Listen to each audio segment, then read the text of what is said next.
zany hoe 5 taona amin'izao zany fifatana.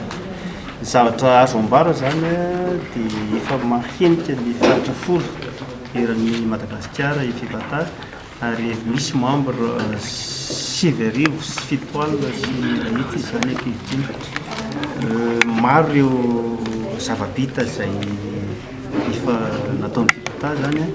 Misy ireo sehatra zany atao amin'ny resaka fisolontena indrindra, fisolontena ny amin'ny régionaly, fisolontena ihany koa ty amin'ny sehatra nasionaly. Raha andrehitra fotsiny azy zany ohatra fotsiny fifatana dia misolotena ao anatin'ireny tranobentan-tsara iny, tranobentan-tsara régionaly, tranobentan-tsara nasionaly. Solotena ihany koa izy amin'ireny programam-panjakana ireny, ohatra ny FRDA, ny FDA, izay manana olona zany fifatana amin'ireny membre micro ao anatin'ny FRDA ireny. Manana olona ihany koa izy amin'ny membre ny FDA, izay fifatana moa zany no filohan'izany. Ao ihany koa ny SIF, ny sehatra iambonana fananantany, dia manana olona ao i fifatana. Maro zany ireo rasa mangaika tafiditra ao anatiny, resaka paikady-pirenena zany, resaka PSAEP-CADEP dia anisany namolavolany fifatana.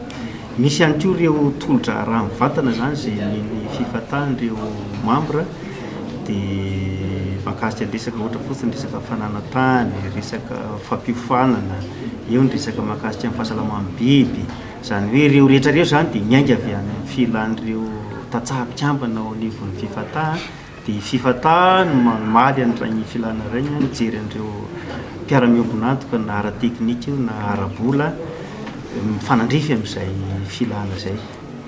Anisan'ny tolotra raha ao anatin'ny fifatana ny collège agricole, zany hoe maro amin'ireo zanaka tantsaha zany no miverina ao anatin'izay tontolon'ny famokarana izay.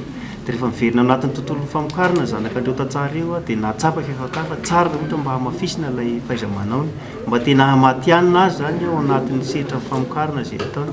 Dia nametraka n'ilay collège agricole, zany hoe sekolim-panofanana tantsaha io zany, mba tena ho matianina zay zany tena tanjona.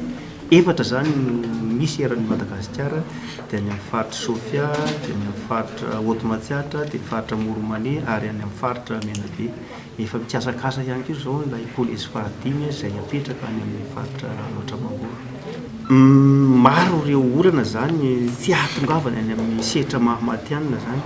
Voalohany indrindra zany dia misy ilay toetra zany izay efa atao ngamba voajanahary io, izay nilovana tamin'ireo ray aman-dreny teo aloha zany.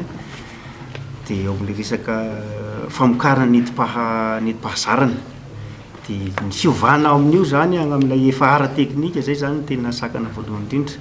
Dia misy moa zany fifatana nametraka an'ireny fampiofanana ireny, nametraka an'ireny forme agré, fampiofanana resaka mpitarika.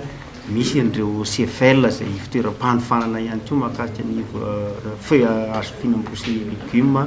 Maromaro zany mba hialana amin'izay sakana izay, mba hirosoana kokoa any anatin'ilay mahamatianina. Ny tenentana tena lesika zany dia ilay famenoana andraikitra, zany hoe izay zany dia tsy vizaka ny mandombaravana amin'ireo mpiara-miombona antoka any amin'ny ministera hoe mba fanometana, satria misy zavatra tokony iarahana manatanteraka nefa somary saika izakay ao anatin'ny fikambanana ny tena manao an'ilay izy. Dia izay zany hitanay lesika.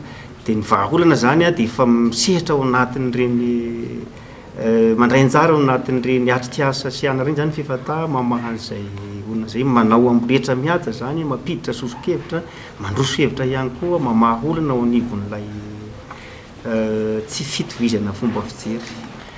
Raha ny firotsahan'ireo tanora zany dia azo atao ho tena mavitrika raha nahame ohatra fotsiny azy zany tao amin'ny faritra Moromane, raha 7 ny ankizy ho raisina, dia nisy eo amin'ny 70 amin'izao taona kandidana indray anjara. Zany hoe tena efa marisika zany ilay tanora mangahitahita an'izany fampiofanana zany.